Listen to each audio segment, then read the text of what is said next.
Hello,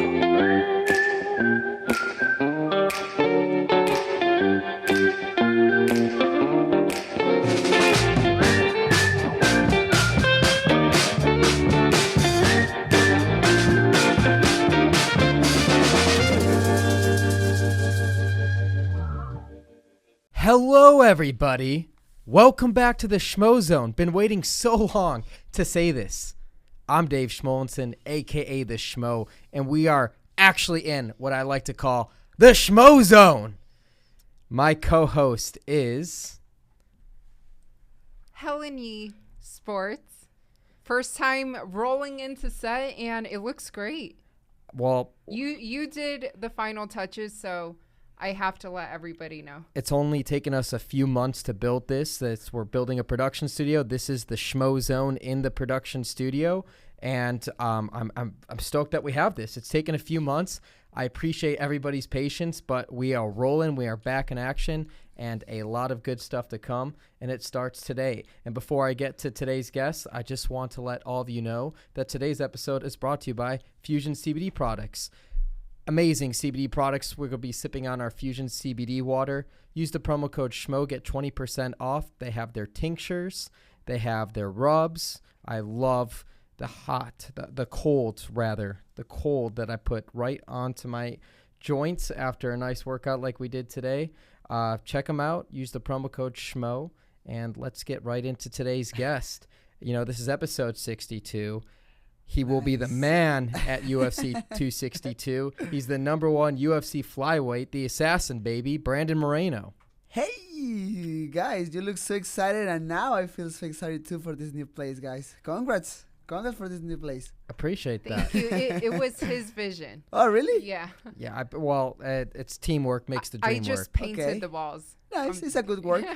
Appreciate that. We will be having the number 8 UFC heavyweight, our buddy, Walt Harris, the big ticket, joining us shortly. He's just finished up some practice at Xtreme Couture. Yep. But he'll be making his way in. But I'm glad we could just start with you, the assassin, baby. Guys, thank you. Nice to be here again with you, and let's talk about everything, about life. Let's talk about life. I mean, we'll get right into your fight and everything, too, but let's just start with maybe some boxing. Canelo Alvarez, Billy Joe Saunders. I know you're watching that fight. Man, what'd you make of that? Canelo. Man, Canelo is a monster right now. It's another different human being in boxing, It's weird because in Mexico, sometimes the crowd is very bad with him. But for example, I can see the people here in the United States or in other countries, they love Canelo. And I love too because he's a really hard worker.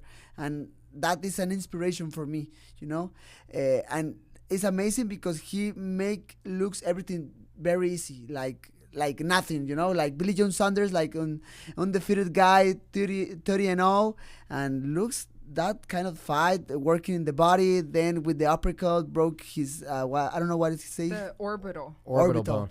Man, what a monster is that, the guy. Would you say he's by far the most popular athlete in Mexico, like the Michael Jordan of Mexico's athletes?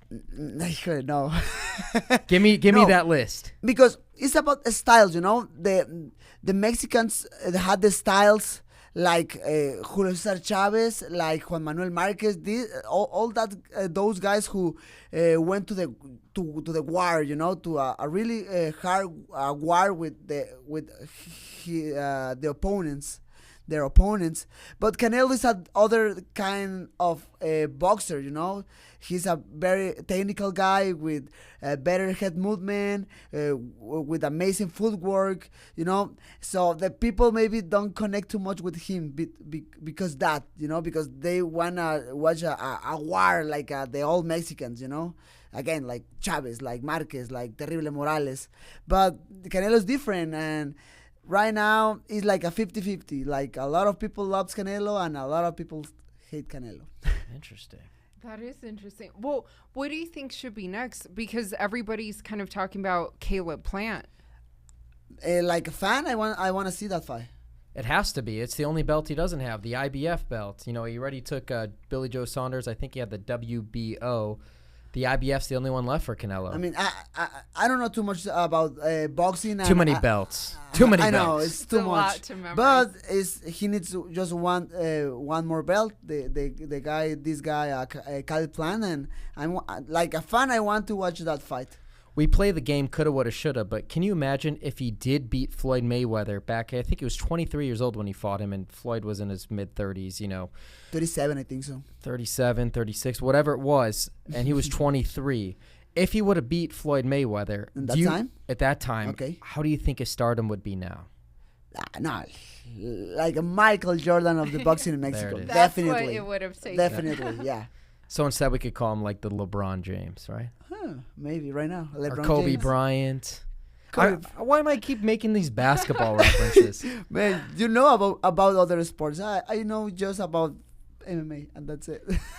Before we started the podcast, we were talking about Alexa Grasso, who Yes. I think is still a little bit underrated. But at 125, she's looking like a true contender. She's a beast, and man, is her striking crisp. So again, she's a huge girl. I think in 115 for her was very hard, but now in 125 looks better.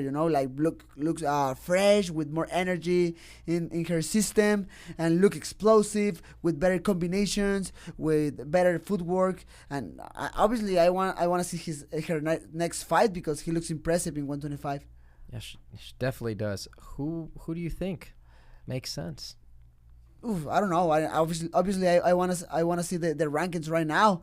But her last fight against Macy Barber looks sharp, technical, I was really surprised that for Macy Barber, who came off that reconstructive knee surgery, they put her right to Alexa Grasso. I thought that was a hard fight, and I know where she stands in rankings. Yeah. It made sense, but man, that was feeding her to the sharks pretty early on.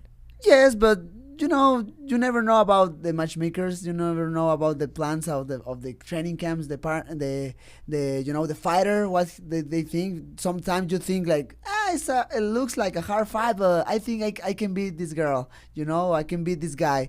But yes, definitely Alexa Grasso is no joke. Yes.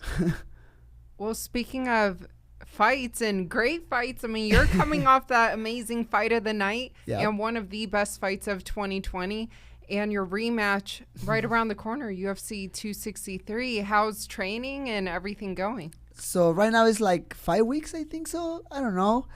Right now I feel tired because I think right now is the peak of my training camp. I feel very sore, my body very, very heavy, but I feel impressed. I feel amazing, I feel amazing. The sparring sessions, I look sharp. I feel really good. My conditioning, for example, a lot of people talk about the fifth round, looks like both guys very tired, him and I. And at least for me, I was very sore of my left arm, so I tried to pick at the best move in that moment, But I'm still working my conditioning. My cardio is on point. My striking is on point. My Brazilian jiu-jitsu, my wrestling. Obviously everything you talk about too much stuff, but it's at least I feel like a real fight right now. I can be champion in the next fight. Last fight was hard for both because just 3 weeks for preparation to try to make a game plan, to try to make something special for that fight. But right now, for me, it's amazing because I have a real training camp, a real game plan for him. He's strong, but I'm a kid from Mexico and I have heart, definitely. I apologize at the beginning. I was saying UFC 262 and we head there tomorrow for Houston. That's UFC 262. You're UFC 263. And we had you on the podcast right before you fought him towards the end of last year. But I was curious to get your thoughts because after the fight came out, I heard kind of excuses on his end, on his side. He wasn't at his best. He wasn't feeling good the night before and everything like that. When you heard that, how did you feel about all of that? Was weird, awkward maybe. I'm trying to stay focused in what happened in that fight. After a fight like that, you try to make a lot of excuses. To be honest, I was in the hospital before in other fights.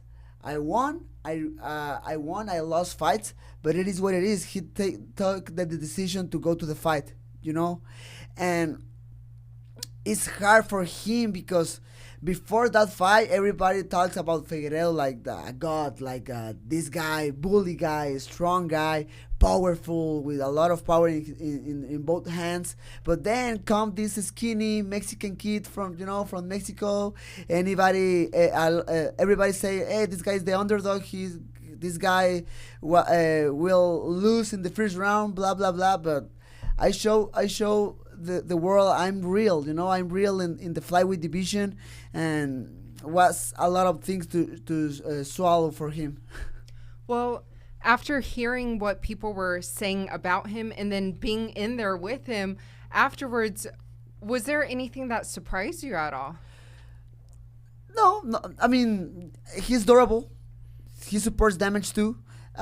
He's real. He's a real athlete. That's why he's the champion. He has power in especially in his right hand.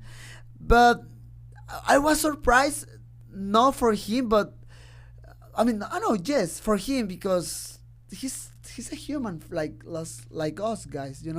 Like he's not a god. He's not special. I can beat him. He's beatable. I feel like you definitely have a lot more confidence in yourself, especially after going through the battle that you had with him now and getting a second crack. This is the best, would you say, you felt confidence-wise as a MMA fighter? Man, for example, the last fight, the game plan, we make a game plan in 3 weeks, but the game plan was like be very careful, try to get the counter in the fight, between the fight, and take care of his right hand. But now I felt his power. I know what he put in the table, and I know I can make damage. I know I can be aggressive with him. He has the habit to be aggressive. To be a bully, put pressure on his opponents. But now I know I can be that guy. I can be the bully. I can be the aggressive guy, and put pressure on him. And off camera, we were just talking about congratulations on buying a home here. Oh, thank you. So how have you been kind of splitting time for your training? Like, how has that been working? Yeah, guys, thank you so much. That changed my life too much. Obviously, not just for me, for my wife, my 3 daughters. And so before my official training camp, I was like 1 week in Tijuana, 1 week in Vegas. Tijuana is very close from here. It's like 4 or 5 hours driving, so it's nothing really bad. And I love to drive. I love that moment when you're in the road with the music, Yeah, it's therapeutic, right, David? Yeah, we just drove to. But sitting down for such a long time in a car, I mean, don't you feel that in your hips, your psoas? Like, don't you feel all those muscles tighten up? I don't know. Right now, I'm very young. Maybe if you ask me that in 10 more years, maybe I can change my answer. Listen, I'm pretty young too, but I feel like when I hit 30, I'm feeling muscle aches I never felt before. And I cannot sit down in a plane or in a car for more than an hour without really feeling it. You never know. Different kind of bodies. Right now I'm young. I'm an athlete, so maybe that's why. Yeah, I was gonna say, what's your secret? Because you need to teach them how to take better care of like your back and. We stretch, but it doesn't matter. Yeah. I don't know, man. So yes, before was that 1 week here, 1 week in Tijuana. But right now, the last month, for example, I was in Tijuana to start my official training camp. I was 1 month there, and now I'm here in Vegas to finish my training camp and then go to Glendale. And how much do you utilize the UFC Performance Institute? I mean, are you there every day? Are you there multiple times a week? What's it like scheduling there? I mean, I try to take advantage of the PT, too much. Sometimes it's not a serious injury, but, it's uncomfortable. You need to train with pain, and it's not the best way to be a better fighter. So I try to take advantage of that. I'm trying to take advantage of the strength and conditioning there. And I'm in the PI like once a day, for PT, for strength and conditioning. Depends the day. I mean, you got to get the extra benefit too, because you also do the broadcast on the Spanish channel too. So as a broadcaster and an athlete, they got to give you some special treatment. Man, everybody loves me there. No. I mean, I'm trying to be a nice guy with everybody, you know, with the guys from PT, from the guys from in the front desks. So I have a really good and special relation with everybody there in the PI, and in the Apex is the same. You know, I love to be there. So on your fight card, if you're familiar with it, for UFC 263, who are you most excited to see, or that's a part of the fight experience with you? Is there a fighter or a fight that you're looking at? Israel and against Marvin Vettori, definitely for me. You know, I have too much respect for both. You know, Israel Adesanya is an special human being, and Marvin Vettori, I think, is this guy always an underdog, but he always win. So I want to see the rematch. You know, the last fight was very close. You know. Would you say that Marvin has challenged him more than anybody else in the middleweight division, or maybe it's Calvin, or is it? That was a good fight too. To me, it's between those two who's challenged Israel the most so far in his UFC career. I think yes. I think, man, maybe it's between these both guys. You know, it's Marvin Vettori or Kelvin Gastelum, definitely. But I think it's Kelvin. See, yes. If Calvin would have beat Robert Whittaker, so they both trained at the same gym at King's MMA, I would have wondered what the hell they were going to do, what Coach Rafael Cordero was going to do, who was going to get the title shot first. Would it have been Calvin? Would it have been Marvin? How do you handle that situation? And more in that kind of gyms, because everybody there is very close, you know. Yeah. For example, it's different in American Top Team. You know, they have his own plan and training is separate. But in Kings, it's like a family. I don't know, man. Thanks God I'm not a coach there. It's funny you said Top Team too. We were there recently. I don't know, with Kayla Harrison and her come up with the PFL and Amanda Nunes and like, both of them establishing themselves as the greatest female athlete on the planet Earth. Like, they're inevitably going to clash someday. It has to happen. Yes, that's gonna be awkward. Man, it's crazy. It's very awkward. And I want to go and train in American Top Team one day, you know, because I know there's a lot of really good guys there. But at the same time, it's not a place I want to be there, you know. I mean, maybe you need to train with your opponent, you know. So I don't know. It's not my kind of place, but I have too much respect for that kind of place, because make really strong guys, you know, like his mindset. They need to be really hard, because it's a hard situation. For sure. Absolutely. But kind of circling back to Israel and Marvin, that rematch, who do you think wins that? I don't know. It's hard. Obviously, I'm trying to make an neutral decision about that. Israel looks better and better every single fight, and Marvin Vettori looks like a strong and real middleweight fighter.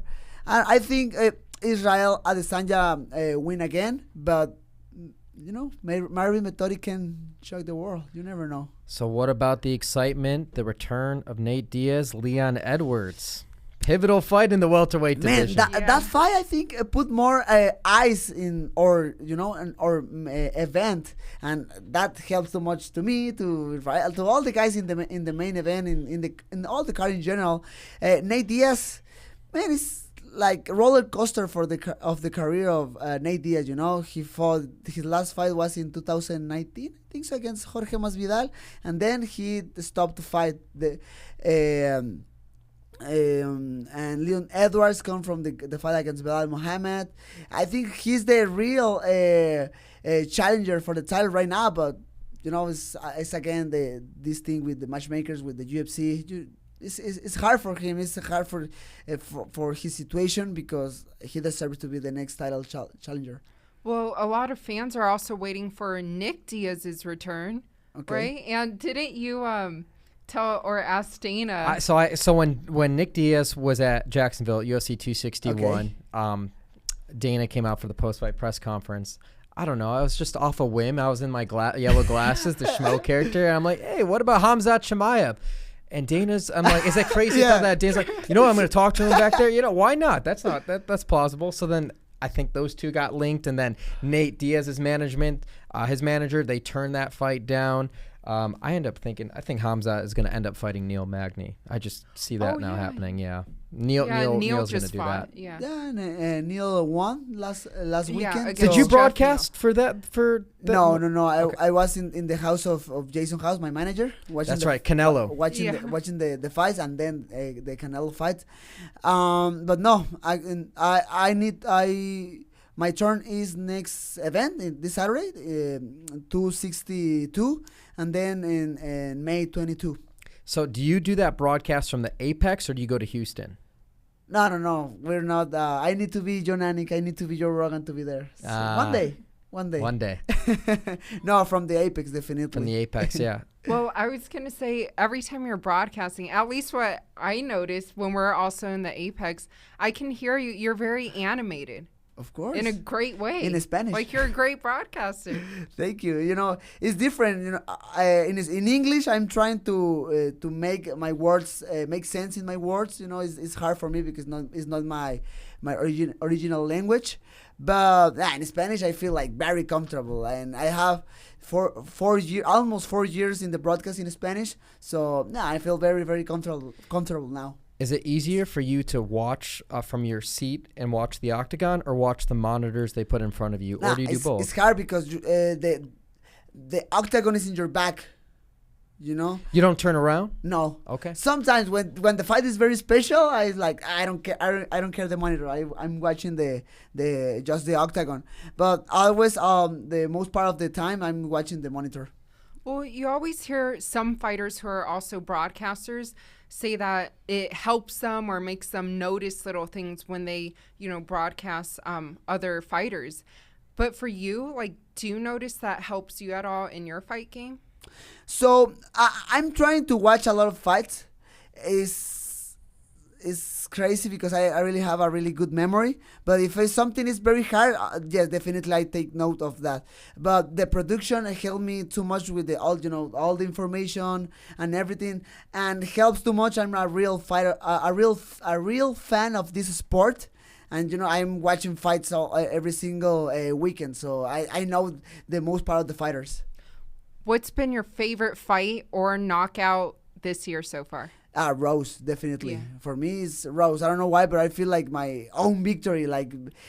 She makes every single people in the crowd makes some how is it? Goosebumps? Go. Oh, goosebumps. Goosebumps. Yeah.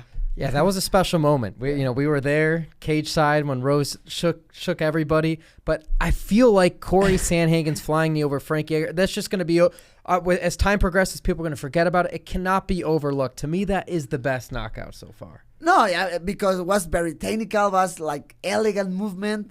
So, but I don't know, maybe it was the moment with all the crowd again. Rose very emotional. Made me feel emotional too. It was crazy to be there, and that's why we're excited. So we fly tomorrow to Houston for 262, okay. And just the crowd in Jacksonville, it was electric. Didn't miss a beat.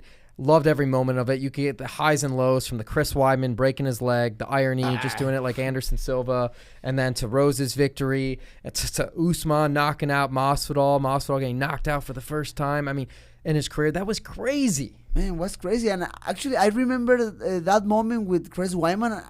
I felt actually sad, I feel bad. Man, we need to win more money in this sport because this is so dangerous. You always forget that. You never think that can happen in a fight. But man, that happened. He's not in the clear yet, too, because he's got metal rods putting his bones together, okay. And they're going to see how this heals over time. There's a chance he never walks normally or he never gets the fight. They just don't know with the nerve and everything like that. You just got to pray for him. And, man, the medical bills got to be so extreme for this. Man, I think UFC will help on that because, yes, and more here in the United States, everything is so expensive here. So, yes, man. From the onset of it, I think Dana had a private plane for him and his family to bring him back home. Yes, or South Carolina. So at least they got in front of it from the get-go and keep that care going. But Chris Weidman's such an ambassador for the sport. I think a Hall of Famer for sure. Yes. It's you got to take care of him. You got it. You know, he went to the belt, you know, undefeated, beat Anderson Silva the first time. Yeah, definitely he's a Hall of Famer in the future. Yeah. But are you excited for the return of fans? Speaking of Jacksonville and 261. Yes, I think everything changed with the people. You know, makes UFC 261 like a special moment since the first fight with the women's until the fight between Kamaru and Masvidal.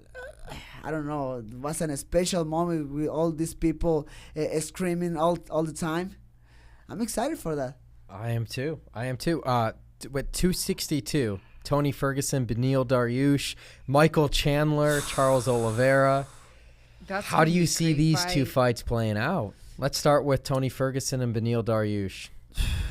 Tony Ferguson, I think, is his last chance to go again for something good in the division, but it's a hard fight because Beneil Dariush is always an underdog, but he's amazing. His last loss was against Alexander Hernandez in 2018, I think so, something like that. But from that loss to this time, he's undefeated. He won all his fights and now has the opportunity to fight against Tony Ferguson and get that name and his record. So it's an important fight for the lightweight division.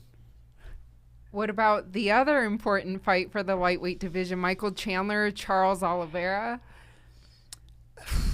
Michael Chandler, I think it's hard for all those guys in the lightweight division because remember Tony Ferguson was like 11-0 or 12-0 and he never get the opportunity for the real title.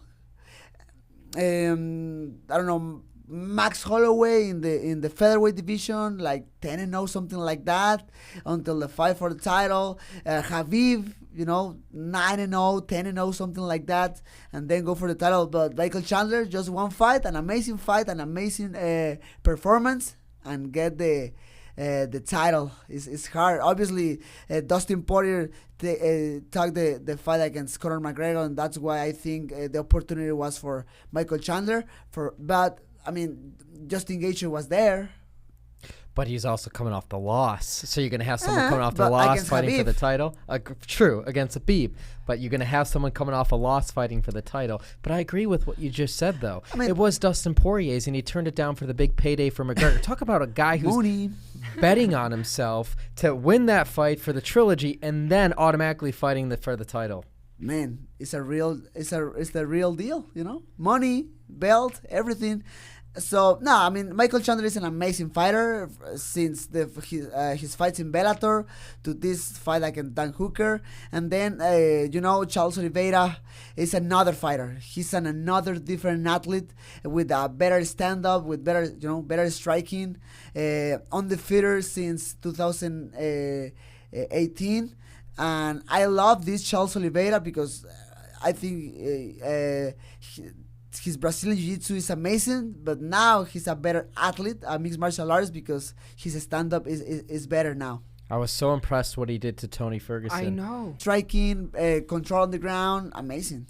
But whose back is up against the wall more? Conor McGregor's or Tony Ferguson's with a loss? Good question. I mean, I think everybody's think the same with Conor McGregor. He has too much money. He doesn't want to wake up early in the morning because everything is kind of easy for him in the sport. You know, I think in the sport. But you never know. I mean, the talent is there. You know, Conor McGregor is a real fighter. Just right now, his training, his discipline is not the necessary for all these guys, really hungry guys in the lightweight division. You know. I think that's what it comes down to, too. That's what people are questioning. Because in his Q&A, he said he's going to leave his family behind. He's going to be, I don't want to misquote it, the lone wolf. Or he'll go out there and, you know, get that mindset back. But what, he just sold his share with Proper 12, $600 million. The guy's got all the money he ever needs. He's got his family set up generations worth of wealth. The question comes down to what is the real motivation? What is he have left to fight for? He's already been the champ. He's got the legacy, surefire Hall of Famer. Like, do you feel like as a fighter, because you know, like there's a purpose you have to fight for, can you get that back if you lose it? I don't know. Like, for example, all the champ guys, they try to put new goals in their careers. You know, like I'm a champion, so I need to defend my title, or I want to get the next title, or I don't know, you know. But the thing is, they try to stay disciplined and stay focused in the sport. But, you know, I mean, with McGregor, like you said, it's, too much money, different kind of sponsors and brands, like, the whiskey. Man, he was a champ too. The first one, I think so. No? Yes, I think so. So, man, it's hard for him to get some inspiration in the morning, you know, and go to the gym and work very hard. For me, I mean, I know it's weird. Obviously, I have too much stuff, but I really think when I go to the gym, I don't have nothing. I'm one more guy in this gym. I don't have nothing, and I need to work very hard because all other guys in the division are trying to kill me, you know. So that's why I go into the gym and work very hard every single morning. But if you are in Conor's shoes, like, what can you do to kind of block everything out and try to get that hunger back? I don't know. I want to be honest with you. I don't know, you know, because, for example, again, Canelo Alvarez is other sport, but it's a sport, you know. Mm-hmm. It's boxing. It's a hard sport. He has everything, you know. He has everything, but he's still focused.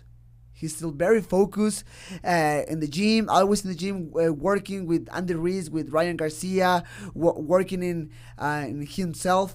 And I love his discipline, even in this level, you know, even when he has too much money in the bank, in his account. So, I don't know, Conor McGregor, he was very poor before. Now he's rich, but it's the same like Canelo. He was very, very poor in Guadalajara before. I don't know. Obviously, I'm working so hard to be in that kind of level. And we can come again in this podcast and talk when I have that kind of money and talk about the inspiration and, hey, man. And discipline. Hey, things change when you wear a gold strap. Yeah, they change. Yes. You get a lot of people calling your name. You got people knocking on your door for things. Yes. Kissing babies. Friends you haven't heard of from 20 years ago.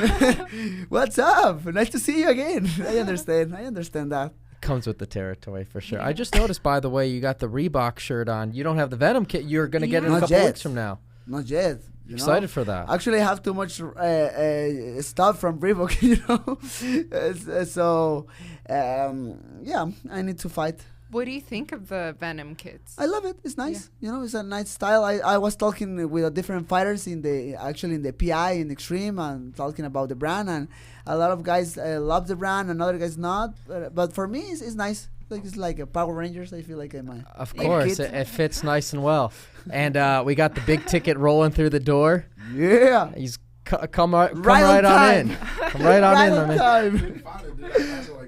I'm sorry, man. We got headphones right over there, right over there for you. I think. Did you walk past? No, I drove past, turned around, had to go all the way back to U-turn. Oh, that was your car that was speeding. I'm just kidding.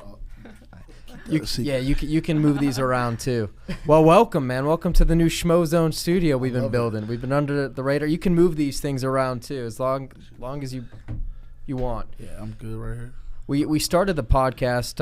I know you guys were watching the Canelo fight together too, and I was saying to him, like, in Mexico, is he the Michael Jordan? Is he the LeBron, the Kobe? Like, where does he stack up in the all-time athletes? That's how I started this thing out. But what'd you make of Canelo's performance? I mean, it was.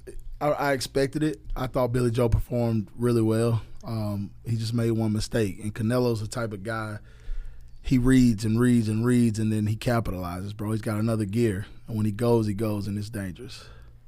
And some people were kind of questioning the stoppage, right? Yeah, I mean, I honestly agreed with it just because finding out after he does have a couple fractures. Yeah. And as a fighter, your eyes are the most important thing, especially the way Billy fights. So if he comes out there with one left eye or his left eye gone, that right hand is going to be monstrous, and it could probably hurt him a lot worse. So I thought it was a good stoppage. His coach did the right thing. I think so too. Yeah. And do you think Caleb Plant, obviously next for him? For me, I want to see it because I'm a Southern boy and Caleb's from Tennessee, so I'm excited. You know, I followed Caleb's career and watched him. Does he have enough to beat Canelo? I don't think so, man. I think Canelo, he is, for me, probably the Michael Jordan of box. He's the pound-for-pound best right now. And then we're saying, too, could you imagine if he would have beaten Floyd? Like, he was 23 years old. Floyd was 36, 37 years old. Yeah. How would we be talking about Canelo Alvarez and the boxing all-time greats if he would have beat Floyd? He'd definitely probably be the greatest of all time. Yeah. For sure. It's crazy. Yep. Well, you're a heavyweight. Let's go. We started circling and talking about all these fights. I think Dana White broke some news today. He talked to Brad. He talked to Aaron. Yeah. It seems like Derrick Lewis, Francis Ngannou 2 is going to be the next fight. Jon Jones, it hasn't worked out yet. Man, what do you make of this whole situation, the financial side of things like that, and how do you feel as a heavyweight in this division? I mean, for me, it was kind of, not to say Jon doesn't deserve it. You know, it's a mega fight. You know what I mean? But, you know, you got guys in line that have been clamoring for an opportunity, you know, and then he comes in and gets it. If he, you know, would have gotten the fight, trust me, they can have all my money. You know what I mean? I want to see it.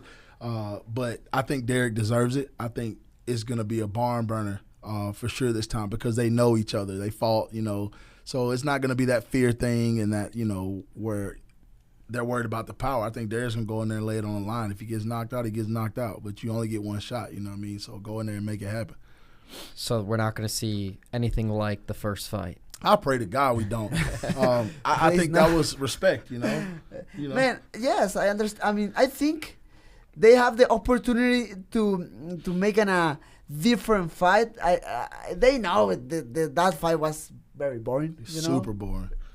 But right now, I think Francis Ngannou is a better fighter with better cardio, with better footwork. He's a little bit more explosive, not just the hard punch. And Derrick Lewis, you know, is a machine too. Yeah, for sure. And you've been at Xtreme Couture working with Coach Eric Nixick. Did you run into Francis by any chance? Yeah, I mean, I saw him before he left for Africa. I'm actually house sitting for him.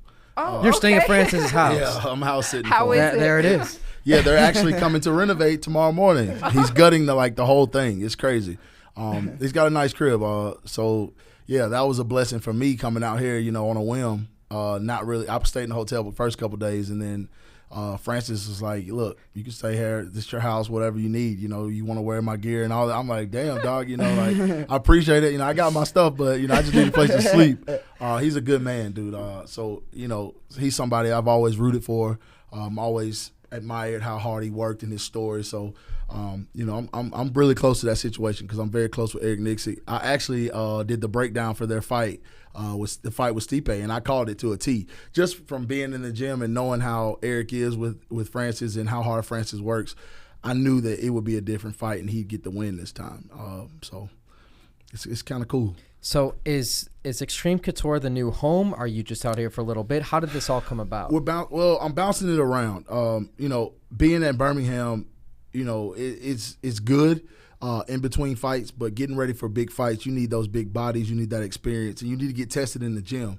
I'm one of those guys, I want to lose in the gym. I'd rather lose in the gym than lose in the fight. You know what I mean? So I'd rather have tough goals every day, push myself, and that kind of is how it came about. I called Eric like 2 weeks before I came out, and I was like, "Hey, bro, I know you just want a belt, and you're a busy man, but if you can make some room for me, I'd love to come out." And he's like, "Anything for you." So I packed my bags and I flew out. Yeah, I've seen your posts, and you seem to really enjoy it there. So what has that experience been like so far? It's been life-changing, honestly. It's gotten me back to the old me. You know, they had labeled me the contract killer for a while, and that guy went away the last 2 fights, you know, with all the stuff I was dealing with.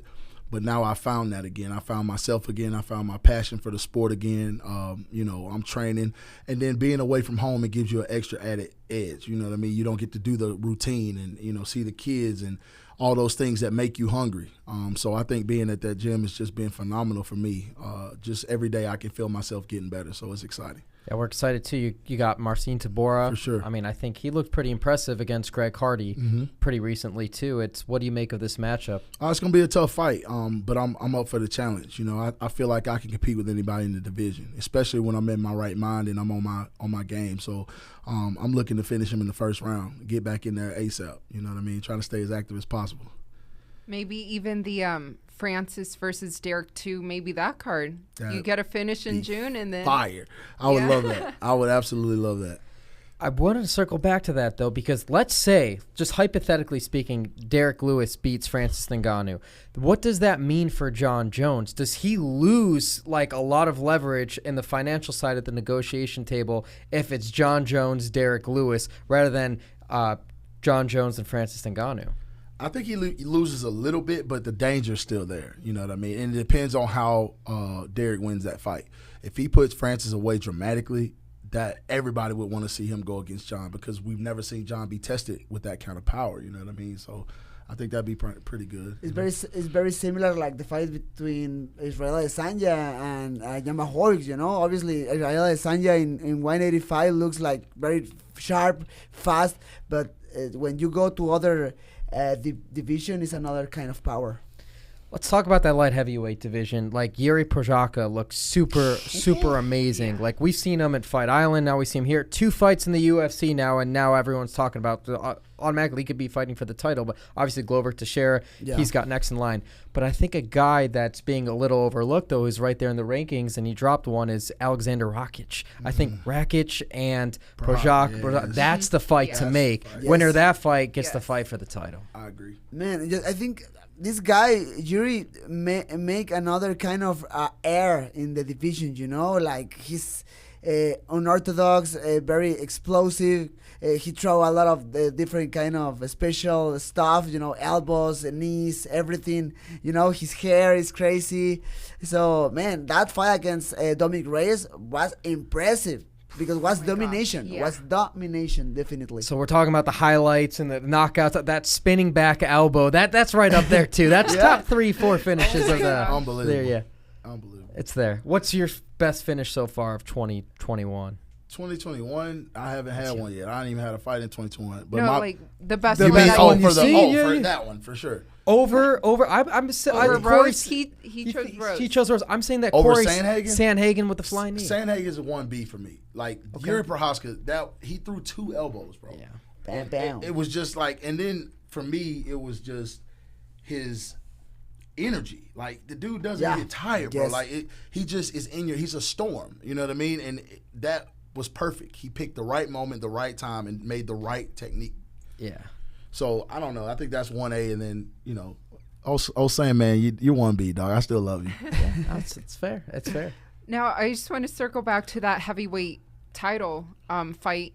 You said you called the Francis Stipe fight to a T. Second round KO. I called it. So what about Francis versus Derrick 2? Don't do me like that. Yeah, I got it. Like that on the Schmo Zone. All right, this is what I think. I think Francis finishes Derrick. If he comes into the fight, the patient Francis is freaky scary. Like, the technical, just wait for the right moment, defend the takedown, and still be able to knock you out, Francis, is dangerous. I've grappled with this man, and it's like grappling this wall right here. Like, if he can continue to be poised and not use his energy and use it wisely, like he did in the fight with Stipe, come on, man. When he took Stipe's back, when he defended the takedown and took Stipe's back, I'm like, oh my God, that's it. I'm telling you, that is changed exactly things. what I said he had to do. He had to sprawl, he had to maintain, and then get back to his feet and conserve his energy, and he did it perfectly, man. Man, that moment where he defended takedown, take the back of Stipe, I say, like, man, Stipe has a real problem here, you know? Damn it, what's crazy? But Stipe wants his belt back. What does Stipe have to do? I mean, if any guy is deserving of a rematch in life at that division, it's Stipe. What do you do next for Stipe as I drop the water? What's next for Stipe? I think I read on his Instagram somewhere that he's bulking up. I don't know how that's going to affect him. Yeah, I saw that. I feel like it could potentially slow him down. but it could help him in the grappling. You know, his cardio, I think, will always be there. You know, I definitely think he deserves a rematch. I feel like if anybody, like you said, deserved it, it's him. Jon shouldn't have been able to just come in and jump and get that big mega fight. He needs to at least defend the title against Stipe, and then if he beats Stipe again, then Jon comes in. You know, I think that makes more sense. I asked this question to the Assassin, babe. I got to ask it to you, too. Whose back is up against the wall more next? Conor McGregor or Tony Ferguson? Ooh, for me, I believe it's Conor. Just because the way he lost to Dustin last fight, and if he gets dominated again in that fashion, I mean, really, what else is he gonna be doing? You know what I mean? Boxing Jake Paul. That makes more sense. You know what I mean? I feel like Tony, he's so different, and he can win so many different ways. I think he's more exciting, honestly. For me as a fan, I think I would rather see Tony keep matriculating and win his next fight, and then see what happens in that division for him. With Conor, it's like, all right, if you beat him, yeah, it'll be interesting. But if you lose, what are you going to go back down and come back up? Nate Diaz trilogy fights. Well, I mean, and he was talking about wanting to go up to 170. No, come on. Who's going to beat Usman? He said it. No, is he going to beat Usman at 170? He's going to beat Usman. No, I don't think so. I didn't say. I'm just. No, yeah. No. He said too much stuff. Yeah. He's knocking people out now. And if Izzy does lose to Vettori, Usman's going to jump up to middleweight. Ali said middle? To middleweight. He'd fight at middleweight. Ali said he's going for the belt from Vettori. For the belt right? if Vettori wins. Ali said he would fight at middleweight. He said that when the Schmo interviewed him. Okay. If Izzy doesn't hold the belt, which is interesting. Which makes, for me, I guess that makes sense, because he don't want to fight Izzy. That's not, they're boys, so, it doesn't make sense. Vettori would be more interesting to get the belt from him, and I see it. It makes sense business-wise. So, and Ali's a super, super business dude. So, and then to be honest, in 170 right now, Kamaru's don't have too much really opponents. No, rematch against Colby, but Leon Edwards maybe. Yeah, Colby, and then if Leon, that's the one I want to see. I think Leon deserves. Well, Leon fought him 2015 or 16. I know it was a long time ago. Yes. But now we're at the point with Usman where he's fighting guys again a second time. He started that with Masvidal. Mm-hmm. So it's like a situation where you can make a case for a lot of these guys. But I get from the standpoint that he only beat Woodley, right? Colby since that fight with Usman. And Leon Edwards got a fight finally. It took a couple of years, and then obviously the eye poke with Bilal Muhammad. But then also you can make the argument where Jorge Masvidal, who did he fight after? Their first fight. Well, that's why he had the short notice coming up there type of situation. So he felt like Usman, let me get a full camp. Let me get a full camp, and let me prove my point there. But there it is. I think he deserved that. Masvidal's it's must-see TV, man. If I'm a matchmaker, I'm like, yeah, you can get it. Go ahead. Yeah.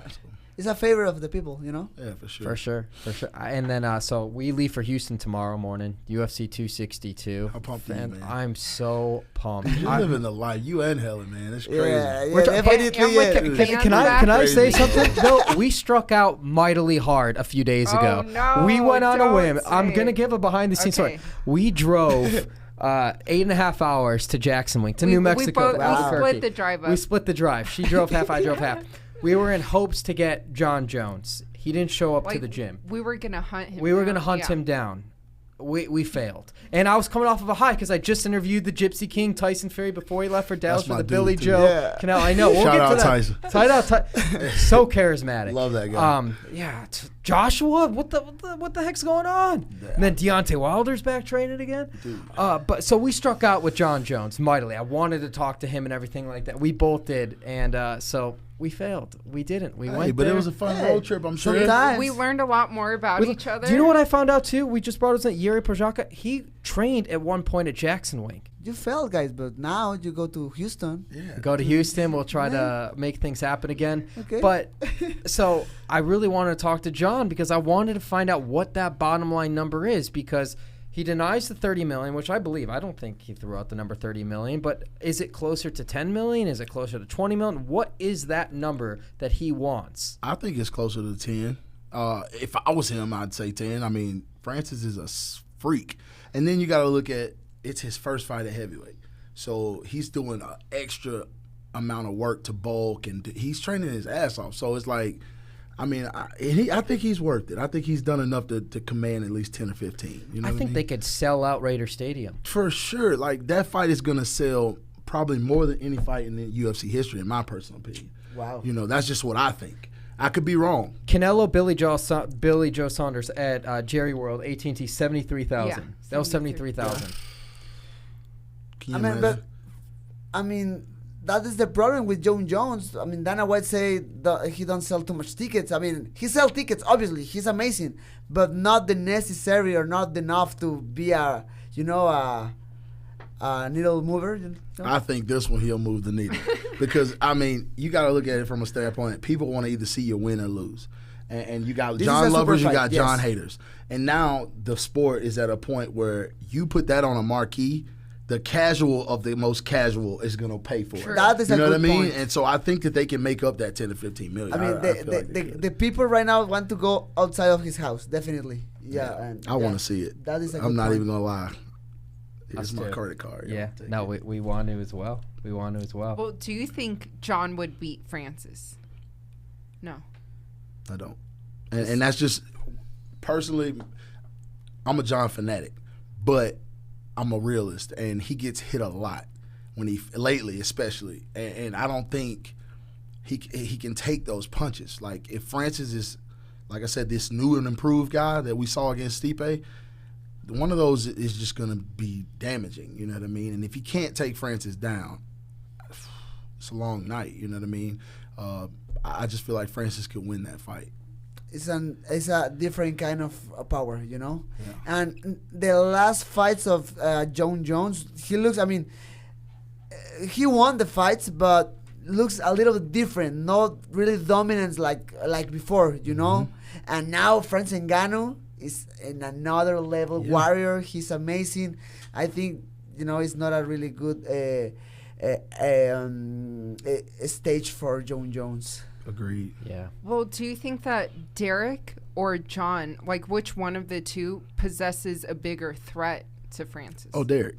Yeah. I mean, because he can end the fight with one punch, as we saw, against Curtis Blades. I mean, he threw a half-ass uppercut, and the man just died. You know what I mean? Like, he's got freaky power. So, it's just, it'll be one of those things of who lands first and how they deal with it with him and Francis, So I brought up Tyson Fury before. We've talked about this before during the Deontay Wilder fights, the first one, the second one. So, he was victorious. Tyson Fury, Anthony Joshua, we are still waiting for that fight. If Tyson Fury beats Anthony Joshua, assuming that fight gets made, where does he rank in the all-time greats for boxing? I think he's up there. For me, I can't say Ali's the greatest. Like, I just... That man is just different, you know what I mean? But I think in this era, Tyson Fury will be the one we talk about. He's went through the gauntlet of what was supposed to be the best heavyweight. So if he dominates Anthony Joshua like I think he will, he'll be definitely this era's greatest heavyweight. No losses. Obviously, he's got the tie with Deontay Wilder, but no losses. Mm-hmm. And beating Klitschko, the lineal heavyweight champion. If he beat Deontay, who everybody was afraid of. If he beats Joshua, who everybody thinks is like, in Europe at least is a god, that's like, come on. And then to see where he came back from, you know what I mean? Just a couple of years ago, the man was like 400 pounds, you know what I mean? So I just got to put him up there. But you're a big guy. You're like, what, 6'4", 6'5"? Yeah. Tyson Fury, 6'7". Have we seen, and I know Ali's big, but have we seen a heavyweight move like Tyson Fury? With that type of footwork, and he's so awkward. He's awkward. But it's like you put him in the ring with Ali. I know these are so hypotheticals. Mm-hmm. It's like you put him against the best of the best. Are you betting against Tyson Fury? Against Ali in his prime, for sure. Okay. I mean, hell, Tyson did the lean on the ropes, and Ali made it look. The punches that Ali dodged, he dodged about 30. Okay. Tyson probably got 4 or 5 and then made it look cool and stuck his tongue out. Ali created all that. You know what I mean? So, I feel like Ali in his prime, for sure. Yeah, I feel like that's the Michael Jordan, LeBron James argument there. For sure. You're taking the student, the mentor, the apples to program. oranges. Yeah, I agree. Definitely. I don't know too much about boxing, I just know about the famous guys. Obviously, Tyson Fury is an amazing fighter. After the fight against Deontay Wilder, makes another different kind of level. I want to see the fight against this Joshua. Oh, can't wait for Yeah, that I one. can't wait. It's a good fight because both guys are really good. I gotta give the big ticket though credit where credit's due, because last year's championship, because we haven't talked a little bit about this, you predicted the Lakers to win. I know it was even before the pandemic, the bubble and everything. I picked the Clippers. I was wrong. Lakers are what, 7th seed right now? They did just win. Anthony Davis went off. Yeah. Devin Booker and the Phoenix Suns. The Lakers gonna win it again this year? I don't think so. I don't either. I'm worried about him. I mean, LeBron. I don't know if LeBron's playing it up for the media, the ankle thing. But if he's not 100%, I don't think he can make it all. I mean, he's got to slow down at some point, right? You know what I mean? And like all the other teams are loading up to deal with them. And if AD's not 100%, I mean, what are they gonna do? I think Dennis Schroeder's out for the season, so it's like, I don't know. Who do you like? That's a tough one. I mean, it's up in the air, man, to be honest. I think with the play-in system, that makes it a little bit more dangerous because, if you have an off night, it's adios. So, I don't know. Right now, I'll be 100% honest. I hadn't followed in like a month or two. I haven't watched much TV at all. I kind of switched my whole routine up to get my mind back right. But that's smart. I feel like LeBron and them will be in the picture. I think if the Clippers get hot, it'll definitely be them two in the Western Conference Finals, and then the East, God knows, whoever gets hot. So yeah. So last year, did you guys bet money? Like, do you we didn't, did we? What did we bet? I don't remember. I think we just made a friendly wager. We just made like a friendly. We gotta I add was the about to stakes. say, but to Walt's credit, like I've barely watched basketball this year, to be honest. Like, dude, I've doubled down. I can't. I'm like, I get into it a little bit, and then I'm just like, it's so deep. It's soft. I was just gonna say it's that. so soft. Different. They don't play Soft, defense. That's like, the thing. It's like I can't fall in love with the sport that I loved as a kid because they're only playing one side of it. There you when go. These scores are 130 to 127, dude, averaging 60 points a game over 3, like it's like, come on, bro. Yeah. Like Steph Curry, I get it, but like, well, yeah, he's kind of unguardable. The man's shooting from half court, but still, the averages are crazy. That's why I love combat sports now way too much. Yeah, it's just for sure. I'll put all of my energy here for sure. And here and there we could talk about it, like have these friendly bets about who's gonna win. Yeah, that's just we're just kind of throwing it to the wall, see what sticks. Yeah, but I do like soccer. I will say that. Let me say football. Because I get yelled at by my English friends. They're like, it's football. Like, all right, football. But yeah, I watch soccer. I kind of, like I said, I toned the TV down about a month or two ago, so I hadn't been keeping up with it either. But Liverpool, once they started going, that's my club. That's who I support. And once Van Dijk got injured, I was just like, yeah, I'm done with soccer. I don't want to watch it no more. So. Soccer. I agree. You watch it? No, before when I was a kid, I love the Mexican football. Oh yeah, football. But now I don't see any Liga other MX. sports. Liga MX. Yeah. Definitely, Helen was a huge Freddie Adu fan back in the day. Freddie was good. Yeah. Freddie was good. See, I told you. He was good. She doesn't know that area. Guys, I appreciate you hopping on the Schmo Zone. This is our first one in the studio. Sorry I was late. It's okay. You had practice, man. You had practice. We understand.